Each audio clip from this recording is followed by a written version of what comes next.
Hey, hey, hey. Bonsoir et bienvenue amis supporters de l'Olympique Lyonnais. J'ai envie de vous dire un truc. Gol, Gol. Et oui, mesdames, messieurs, on reçoit une légende de l'Olympique Lyonnais et du football, Monsieur Alain Caveglia. Salut Alain et merci d'être là. Salut Bart, salut à tous. Bonsoir Alain, merci encore. Alain, on va te poser la première question qui va bien. Que deviens-tu? Parce que la dernière fois que j'ai eu tes nouvelles, tu étais à Caen en tant que directeur sportif. Et aujourd'hui? Tout à fait. Donc j'ai arrêté mon aventure cannaise depuis la saison dernière, fin de saison dernière, avec une aventure, on va dire une aventure assez usante, parce que quand tu es dans un club avec des moyens restreints et modestes, on va dire, tu es en Ligue 1, tu es en Ligue 2. Quand tu te maintiens en Ligue 1, c'est à la dernière journée, voire à la dernière minute, ça nous est arrivé à Paris Saint-Germain. Donc c'est très usant. Donc là, depuis la saison dernière, depuis le mois de juin dernier, j'ai pris du recul un peu, je me suis reposé. Voilà, je me suis refait, on va dire, une santé. Bon, par Tu étais contre, tu me fatigué? connais. Ouais, très fatigué. Ouais. Ah ouais, ouais, usé, usé, Qu'est-ce qui t'a usé épuisé? mentalement. Bah, les Mhm. matchs et le fait d'être toujours, de préparer une saison sur l'autre, mais tu sais pas si tu vas être en Ligue 1 ou tu vas être en Ligue 2. Donc, tu es obligé de faire deux plans. Donc, après, c'est au niveau budgétaire, c'est exactement la même chose. Le budget de Ligue 2 n'est pas le même que le budget de Ligue 1. Contacter les joueurs, c'est pas pareil, parce que comme tu n'as pas de moyens, bah, tu essaies de les contacter en amont. Mais là, bah, comme tu savais pas ce que tu allais faire. Donc, je crois que sur les 9 saisons que j'ai faites, on a fait la saison de la montée. On a fait une saison en Ligue 1, on a fini septième. Autrement, les autres ont tous été usantes. Ouais. Et après, même pendant les vacances, tu pars en vacances au mois de juillet, tu prends une semaine pour avec tes enfants, ce qui est tout à fait normal. Mais tu es toujours avec le téléphone, tu t'arrêtes jamais. En fait, tu Donc, t'arrêtes jamais. c'était presque une bonne nouvelle, la fin de cette aventure?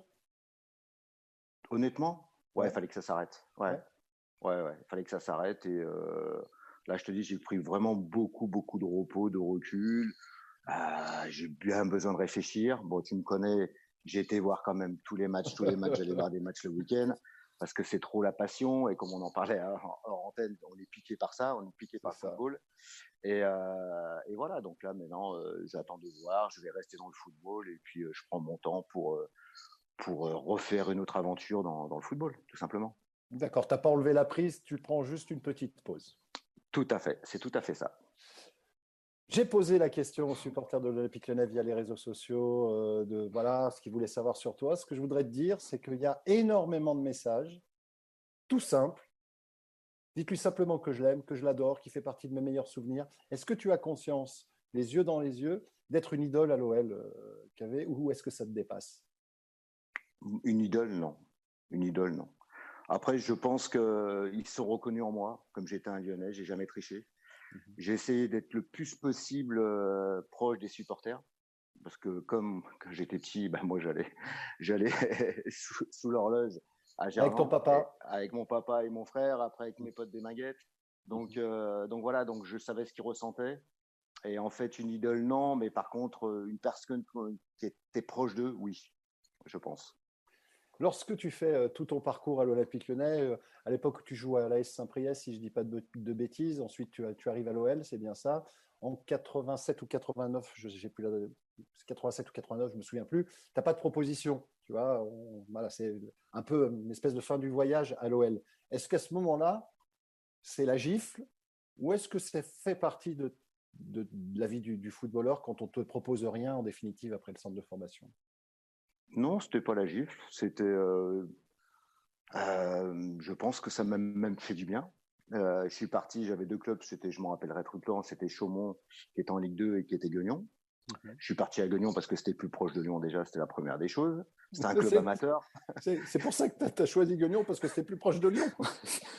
Oui, C'est c'était ambitieux une comme des mec. raisons. C'était une des raisons.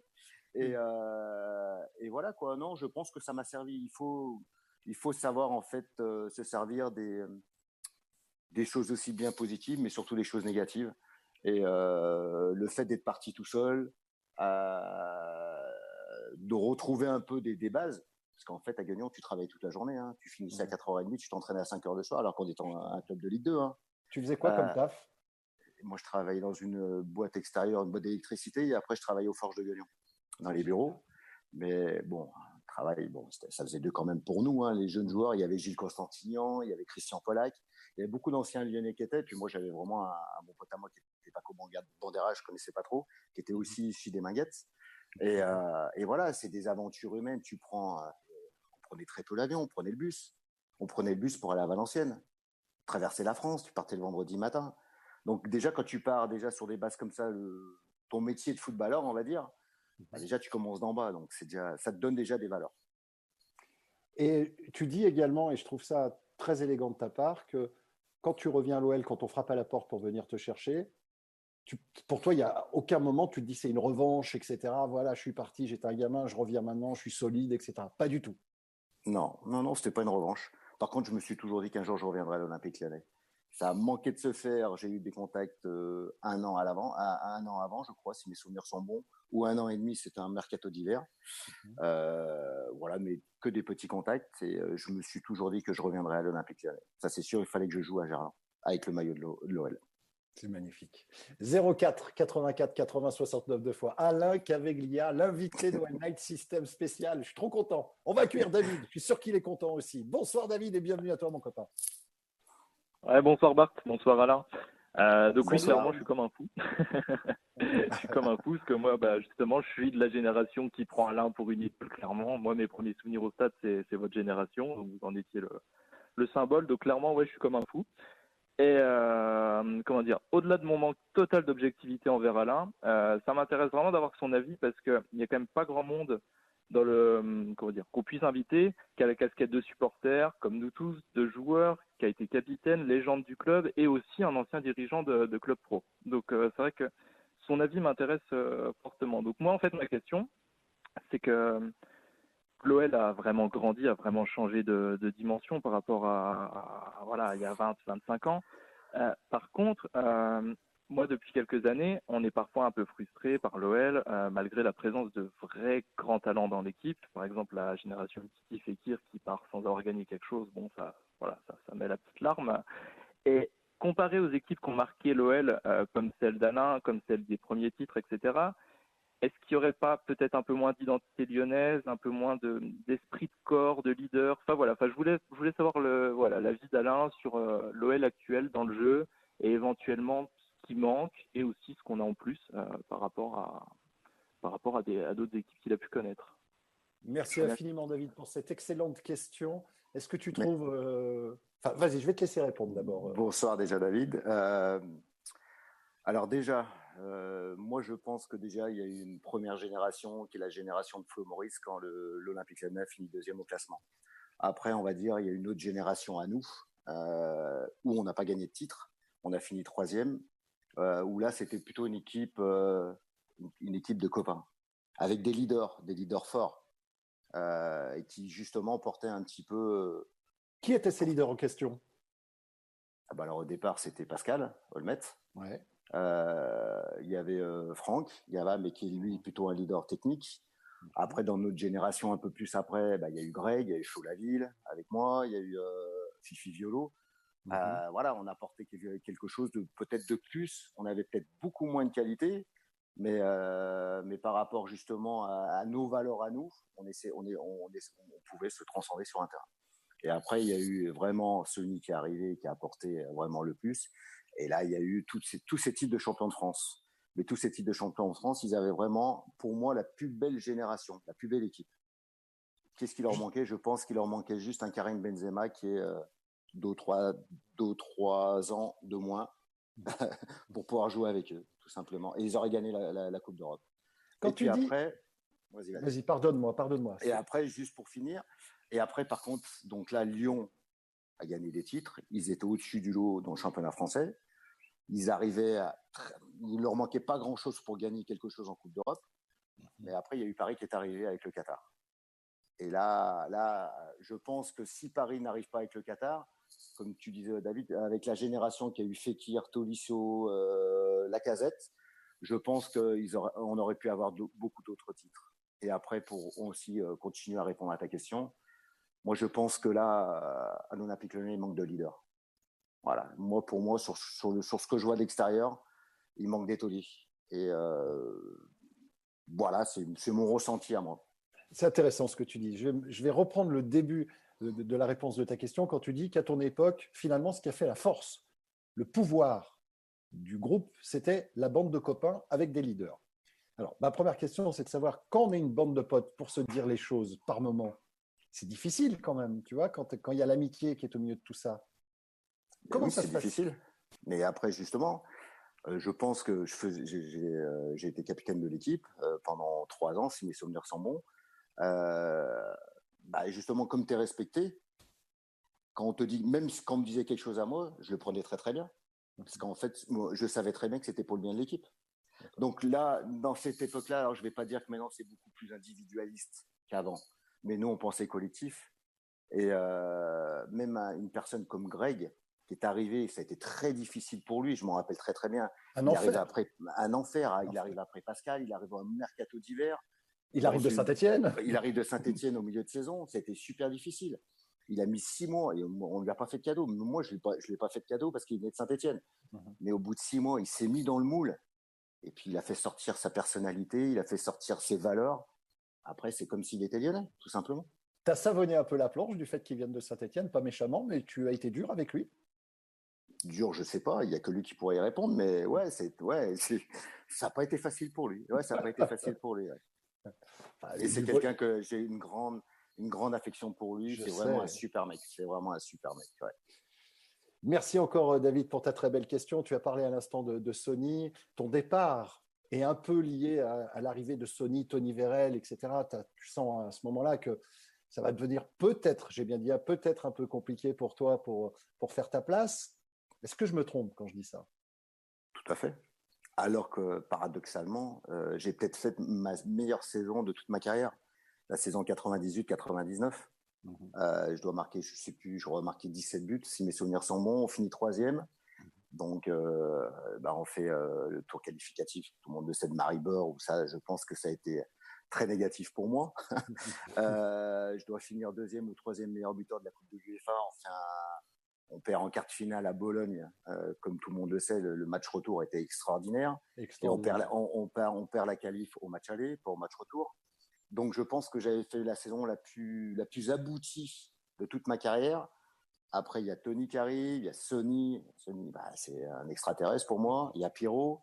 Voilà, on se fait éliminer contre Maribor. On fait un début de championnat très difficile.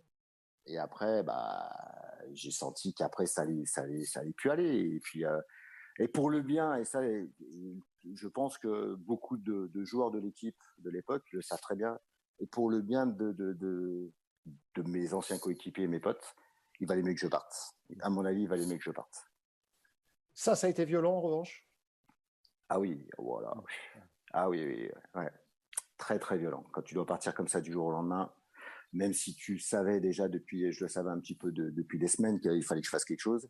Parce que déjà, le banc de touche, je n'en voulais pas. Ouais, ça a été violent. Je suis arrivé à Nantes, mais j'étais à la ramasse complète. C'est simple. Si j'ai pas joué à Nantes, c'est pas parce que l'entraîneur il m'aimait pas, hein, c'est parce que j'étais pas bon.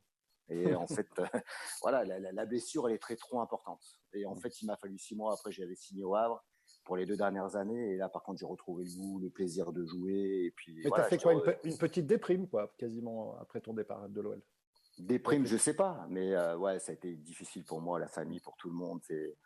Quand tu es de Lyon, tu as toute ta famille, tu as tous tes amis, tu dois partir. Ouais. Alors après, il y a beaucoup de gens, par contre, qui m'ont demandé, mais pourquoi t'es pas resté aussi? Parce que j'avais peut-être l'occasion de rester, mais après, ça a pris tellement d'ampleur et je voulais vraiment protéger mes potes. Voilà.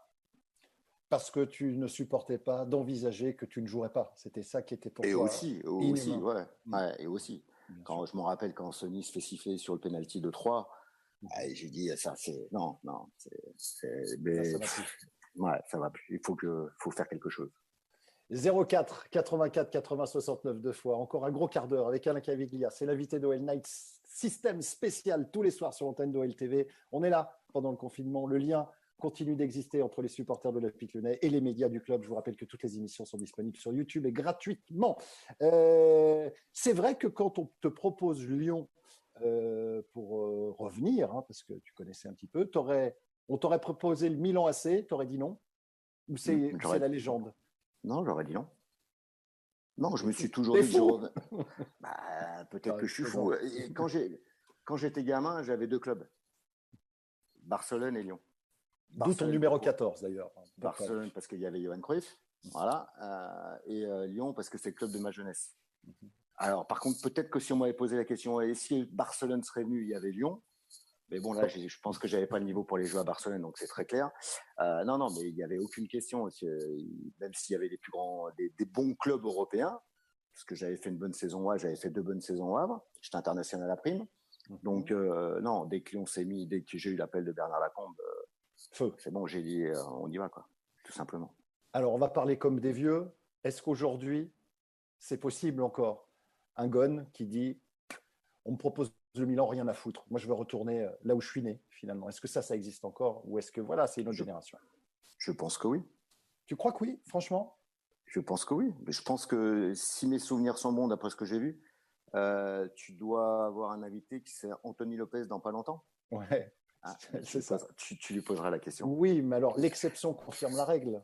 Bien sûr que tu peux me sortir un exemple comme ça, etc. Mais globalement, combien il y a de joueurs au regard de tout ce qui se passe autour, hein, les agents, la famille, Oui, bien l'arrivée sûr. de l'argent. Oui, tout ce qu'il y a, ouais, peut-être, Ouais. mais peut-être qu'aussi en ce temps-là, il y avait beaucoup moins d'argent que maintenant. Je sais pas. Ça, c'est pas les mêmes. On peut pas comparer 2 générations. On peut pas comparer des époques. C'est pas possible.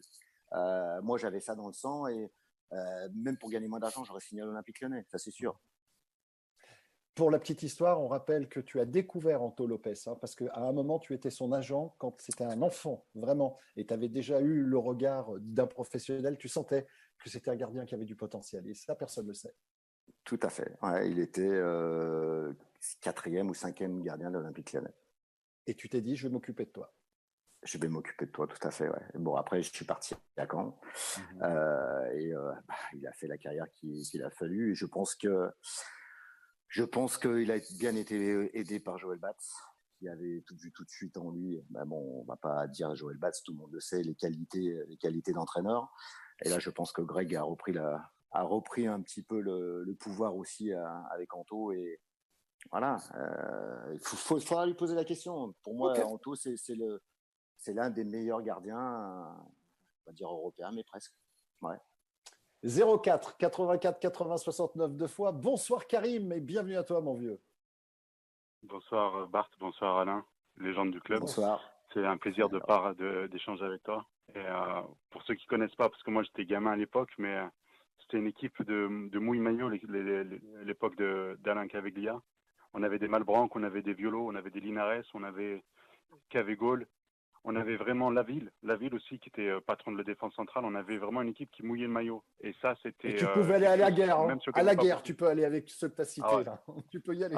Avec ceux que je viens de citer là, peut-être qu'on n'a pas gagné de trophée à cette époque-là, mais au moins, ils mouillaient le maillot, ils se défonçaient. Et ça, c'est pour ça que des gens comme Alain Caveglia, encore aujourd'hui, on en parle comme une légende, parce qu'au moins, eux, ils mouillaient le maillot, et puis ils avaient l'amour de l'écusson, comme depuis tout à l'heure, j'entends Alain Caveglia. Franchement, c'est un plaisir de l'entendre parler comme ça.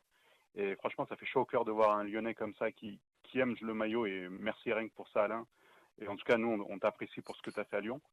Et pour ça, d'ailleurs, j'ai une question à te poser parce que je voulais savoir quel est ton plus grand souvenir. Est-ce que c'est la remontée à Bruges où tu mets un triplé, tu fais une passe d'ess à Vika, je crois, ton plus beau Oui. souvenir, ou est-ce que c'est cette première mi-temps contre Bologne à Gerland où le stade il est en fusion totale et on a failli passer à 2 doigts de l'exploit contre Bologne? Quel est ton plus beau souvenir, Alain? Je vais dire les deux. Je vais dire les deux. Alors, je vais te répondre tout simplement, c'est qu'à Bruges, j'ai marqué 3 buts et c'est le seul hat-trick de ma carrière. Même en championnat de France, j'ai jamais fait un hat-trick. Eh ben, tu me Donc l'apprends. pour moi, c'est quand même quelque chose qui me reste marqué. Parce que quand on fait plusieurs, comme Sony a pu en faire plusieurs, je suis sûr qu'il se rappelle pas tous ces hat-tricks. Mais moi, j'en ai fait qu'un. Donc celui-là, je m'en rappelle très très bien. C'était un 8 décembre, fête de la lumière, et ça faisait depuis je sais pas combien d'années que l'Olympique Lyonnais n'était pas qualifié pour un quart de finale de la Coupe de l'UEFA, une coupe européenne. Et après la première mi-temps de Bologne, mais je vais même pas parler de la première mi-temps, moi je vais parler dès qu'on est rentré à l'échauffement. On a senti quelque chose que j'ai jamais senti dans ma vie. Tu me donnes des frissons. Et que j'ai jamais senti dans ma vie. On n'avait même pas besoin de s'échauffer. Honnêtement, on n'avait même pas besoin de s'échauffer. Tellement que les gens, ils nous ont pris, déjà que nous, on voulait faire un exploit, mais les supporters nous ont pris. Et le regret, franchement, le plus gros regret par contre de ma vie, c'est peut-être justement ce quart de finale à l'aller à Bologne, parce qu'on est passé à côté de notre sujet. On n'a pas été bon. On n'a pas le droit de prendre 3 buts, mais bon, c'est comme ça. Mais rien que l'échauffement, ça a été quelque chose extraordinaire. C'est fantastique, les souvenirs. Merci beaucoup, Karim. Merci à toi. Pour ton intervention. Je vais revenir sur ce côté électrique de ce match contre Bologne, justement.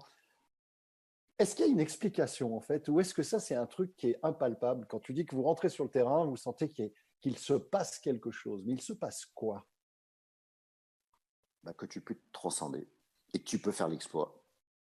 Mais que tu peux le dire, ça. Parce que moi, il y a des fois, sur les discours, tu peux dire des choses, mais au fond de toi, tu dis ça va être quand même très difficile. Mais nous, on sentait capable de le faire. C'était vrai, on le ressentait et on dit on va faire l'exploit, on va le faire. Donc c'est pas pareil, si tu veux, en disant des choses que toi t'es pas sûr à 100%, mais quand tu le dis, là par contre t'es sûr. Et après, quand tu as un discours, Bernard Lacombe avait un discours extraordinaire. Et en plus, toi t'en es quand même persuadé que tu es capable de le faire. Mais en plus, quand toi tu rentres sur le terrain, déjà le stade il était archi comble, déjà rien qu'à l'échauffement. Et tu as tous ces gens qui sont debout pour toi. Tu dis, mais si on va pas le faire, là, si on le fait pas, on le fera jamais. Tu feras jamais un exploit dans ta vie. Donc, tu as des choses que tu ressens et je pense qu'il y a que dans le sport que tu peux ressentir des choses comme ça aussi. Peut-être dans la vie, je sais pas, mais moi, il y a que là, j'ai ressenti des choses, où, voilà. Et le regret, il est immense. Pourquoi? Parce qu'après, en demi-finale, c'était Marseille. Et puis après, en finale, sur un match, tout était possible. Je me rappelle que Marseille avait joué contre Parme, mais je crois qu'ils avaient perdu 5-0 ou 6-0, je crois. Mais voilà, tu dis putain, on était vraiment pas loin on n'était pas loin d'un exploit et ça te laisse un peu quand même des regrets, même si cette soirée était magique. Allez, on ferme la parenthèse, mais à la mi-temps, il y a 2-0. On a perdu 3-0 au match aller. Il se passe quoi à la mi-temps? Parce que 2-0 au bout de 45 minutes, on est bien. C'est surtout de calmer. Bernard a surtout nous avait calmé parce qu'elle a dit bon, vous allez pas pouvoir faire 90 minutes comme ça, c'est pas possible parce qu'on a eu une intensité en première mi-temps. On marchait sur l'eau. On marchait sur l'eau et là c'est surtout de se calmer et se dire maintenant on a le temps. Enfin c'est pas qu'on a le temps, mais on va marquer ce troisième, il va arriver, mais surtout faire redescendre la tension, la pression de tout parce que c'était comme tu dis, c'était tellement électrique que voilà. Pour revenir également, c'était drôle parce que j'ai vu que tu avais dit que quand tu reviens à Lyon, tu joues contre Strasbourg et là tu rends une copie, mais t'es dégueulasse. C'est vrai ça ou pas? Ah mais archi dégueulasse. Archi. J'étais même sorti et il m'avait sorti. Je me rappelle le premier match que je fais à Lyon, donc c'était à Marseille, on perd 3-1. Je marque le premier but sur une super place de Flo, donc ça c'était quand même le premier match à Vélodrome avec Lyon, donc c'était déjà pas mal quoi. Mais bon, j'avais ressenti des bonnes sensations. Et en fait, à Strasbourg, donc le premier match à domicile, tu as tous tes amis, tu as toute ta famille normale, ils viennent te voir pour le premier match. Écoute-moi bien, je crois qu'il a dû me sortir, c'était Guy Stéphane, il a dû me sortir à la 50e ou à la 60e, mais il était obligé de me sortir, même s'il me serait sorti avant. Mais après, je pense que c'est inconsciemment, tu veux tellement bien faire, et puis c'était ton premier match, et le fait peut-être de mettre ce maillot et de jouer à Gerland, peut-être que j'ai plus trop de souvenirs là-dessus, peut-être trop de pression, mais voilà, c'est archi dégueulasse. Voilà, écoute, ça arrive. 04 84 80 69 deux fois. C'est le camarade Nicolas qui vient nous dire bonsoir. Salut Nico, bienvenue à toi mon vieux. Salut Bart, salut Alain, salut la putain d'équipe. Salut Nico, Salut. Merci beaucoup pour la putain d'équipe. On t'écoute Nico. J'avais 2 petites questions pour Alain. Je voulais savoir quel était le joueur le plus fort avec qui Alain avait évolué et je voulais savoir s'il n'avait pas une petite anecdote à nous raconter sur ce joueur. Avec le joueur avec lequel tu as évolué, ça va être dur, hein, mais il faut en sortir, c'est le jeu. Ben, moi, je vais en sortir un. Je pense à l'Olympique Lyonnais, il y en a 2. C'est Franck Gava et Flo et Sonny. Et Sonny voilà, aussi, bien sûr. Il y a Sonny. Oui. Et après, j'ai eu la chance de jouer en équipe de France à prime avec Zidane. Et là, c'était vraiment là du très, très, très, très haut niveau. Mais on parle beaucoup, on a parlé de Flo, on parle souvent de Sonny, mais c'est normal parce que Sonny, il a marqué son époque, il a gagné des titres. Mais on parle pas assez de Franck Gava, c'était un joueur extraordinaire. On a marqué des buts Ludo a marqué des buts, Flo a marqué des buts, j'ai marqué des buts, mais combien de places de Franck, Et c'est vrai je pense que ce joueur, il est passé à côté de, déjà autre que c'est un super mec, c'est mon ami, mais ça j'enlève, j'essaie d'être toujours le plus équitable possible. Il est passé à côté d'une carrière, il a été en équipe de France, il a joué à Monaco, il a joué à Paris, mais il est passé comme ça. Tu vois, en fait, il n'a pas marqué. On dirait qu'il n'a pas marqué les gens. Mais nous, les footeux, il nous a marqué. Je peux te dire que quand je vais dans les clubs, ou quand on parle de Franck Gava, tout le monde me dit, mais il a joué à Rennes. Tout le monde me dit, mais c'était un super joueur. Quand il a joué à Nancy, c'était un super joueur. Tout le monde te dit ça. Et je trouve que au niveau médiatique, il n'a pas été à sa valeur de ce qu'il aurait dû être. Merci beaucoup, Nicolas, pour ta question. Merci, Nico. Il n'a pas terminé parce qu'il voulait une petite anecdote. Est-ce que tu as un truc un peu croustillant, un peu rigolo à nous raconter sur Flo, sur Gava, sur Sonny, je ne sais pas, sur Zidane? Est-ce qu'il y a un truc qui t'a fait marrer, un truc un peu absurde, je ne sais pas? Non, les anecdotes, on les garde pour nous. Ce qui est tout à fait normal. C'est pour ça, un groupe, c'est ça en fait. C'est ça un groupe. Bah, par exemple, quand tu lui volais de l'argent régulièrement, tu peux pas lui dire ça à l'antenne, ça c'est pas possible. C'est ça, hein? Non, aux cartes, ouais. On lui prenait pas mal d'argent. Allez, il reste 3 minutes d'émission. Quel lien tu gardes aujourd'hui, voilà, en 2020, avec l'institution Olympique Lyonnais? Des très bons liens. Surtout depuis un an. Je vais régulièrement au stade. Enfin, je vais pas venir régulièrement, mais avant, je venais jamais au stade, sauf quand je venais avec le stade Malherbe de Caen. Mais là, comme j'ai beaucoup plus le temps, donc ça me permet d'aller plus souvent au match et de revoir pas mal de personnes. Non, j'ai toujours des très bonnes relations. Après, ça m'arrive aussi d'aller voir mon pote Flo, d'aller voir Serge Bex. Voilà, toutes des personnes qui travaillent à l'Olympique Lyonnais et qui sont là depuis très longtemps. On va te revoir bientôt à la tête d'un club ou dans un club de Ligue 1 ou de Ligue 2, KV, ou c'est pas l'objectif? À la tête, je sais pas, mais dans un club, ouais, j'espère, ouais, pourquoi pas. Ouais. Après, à la tête, c'est usant quand même. Donc, ouais, je l'ai senti en début d'interview que tu étais fatigué. C'est usant, c'est fatigant. Bon, après, si on me donne les moyens aussi, c'est beaucoup plus facile. Mais même en donnant les moyens, tu as toujours les moyens, tu as toujours le niveau de résultat qui est toujours important par rapport aux moyens que toi tu dois avoir. Mais c'est vrai que honnêtement, coup de chapeau à des personnes qui font ça depuis très très longtemps. On va terminer dans un instant avec une petite interview confinement. On termine toujours cette émission comme ça. On a bien noté qu'en début d'émission, tu as eu beaucoup, et tout le long de l'émission, tu as eu beaucoup d'amour des supporters de l'Olympique Lyonnais. Cette émission va être rediffusée sur YouTube et gratuitement. Si tu avais un message à passer aux supporters de l'OL, ceux qui t'ont connu et puis ceux qui t'ont connu seulement grâce à la vidéo et aux réseaux sociaux, qu'est-ce que tu aurais envie de leur dire alors? Moi, j'aurais envie de leur dire merci. Merci d'avoir toujours été derrière moi, parce que même quand je suis parti à Nantes et au Havre, j'ai toujours eu des messages des supporters lyonnais. Même, je me rappelle une fois, ils étaient venus pour voir un match à Nantes. Enfin, voilà, voilà, moi, un grand merci et que surtout, ils continuent à encourager l'Olympique Lyonnais. C'est hyper important. Allez, on termine avec la petite interview ping-pong. Tu connais, tu regardes l'émission, tu m'as dit que tu en avais vu quelques-unes, donc je ne vais pas t'expliquer. Qu'as-tu appris sur toi depuis le confinement, Alain? Ça fait depuis un an, moi j'apprends beaucoup. Ça fait depuis un an que ça tourne. Que ça tourne. Donc ouais, moi il n'y a pas que le confinement, donc ça fait depuis un an. Rien de particulier en fait. Rien de particulier par rapport au confinement, mais surtout j'ai beaucoup appris sur moi-même et j'ai pris beaucoup plus de recul et qu'il y a des choses beaucoup plus importantes dans la vie que le football aussi. Même si c'est notre passion, il y a des choses. Il y a des fois, je pense qu'on passe à côté des choses. On est tellement pris par notre passion, c'est notre métier, mais moi je dirais d'abord notre passion, qu'on passe à côté de choses qui sont à côté de nous. Et là, moi je le vois par rapport justement on va dire à ce putain de virus. Tu t'appelles des gens que j'ai jamais appelés. Ça fait très longtemps que j'ai pas appelé pour prendre des nouvelles. Moi, ça fait 2 mois que je suis pas descendu à Lyon. Mes enfants me manquent, ma mère me manque. Donc voilà, toutes des petites choses qui en fait, quand tu es dans ton truc, dans ton boulot, il n'y a pas que dans le football, que ça te passe au-dessus de la tête. Ça te passe au-dessus de la tête. Et là, par contre, tu te rends compte que vraiment, il faut pas. La vie est courte, la vie, elle est belle. Et malgré ça, je pense qu'on va sortir grandi. Et moi, je vois beaucoup les messages de solidarité qu'il peut avoir en France. Et ça, par contre, il faudra le garder après. Il ne faudra pas l'oublier surtout. Quelle est la première chose que tu vas faire quand le confinement sera terminé?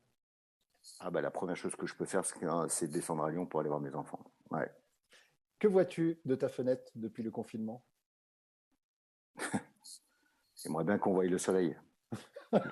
J'aimerais bien qu'on voie. Il pleut des seaux d'eau. Il pleut des seaux d'eau. Un ciel bleu avec le soleil. Ouais. Bon, très bien. Merci beaucoup, Alain. Encore une jolie demi-heure partagée. Avec plaisir. J'espère que les supporters de l'OL ont été ravis de pouvoir t'entendre parler et pour les plus privilégiés d'avoir pu te poser une question. Merci encore. Et c'est très sincère. Ciao, mon pote. Merci à tous. Merci. Ciao. Allez, l'OL. Allez, l'OL, évidemment. On se retrouve demain avec Fabio Grosso. Fabio Grosso, l'invité d'OL Night System spécial. Franchement, elle est pas belle, la vie, sans déconner. Donc, Crocard demain, à partir de 17h30 avec Fabio Grosso. Vous pouvez lui poser des questions. Le numéro de téléphone est inscrit en bas de votre écran. Le numéro marche tout le temps. C'est un répondeur. Vous appelez, vous dites voilà, je voudrais poser telle question à Fabio Grosso. Vous laissez vos coordonnées et on vous rappelle. Passez une belle soirée, surtout n'oubliez jamais. Qu'est-ce qu'il ne faut jamais oublier, Alain, parce qu'on va le faire revenir dans l'écran, Alain, si c'est possible. Qu'est-ce qu'il ne faut jamais oublier? Que l'Olympique Lyonnais est une formidable raison d'être? Heureux. Ciao les gars!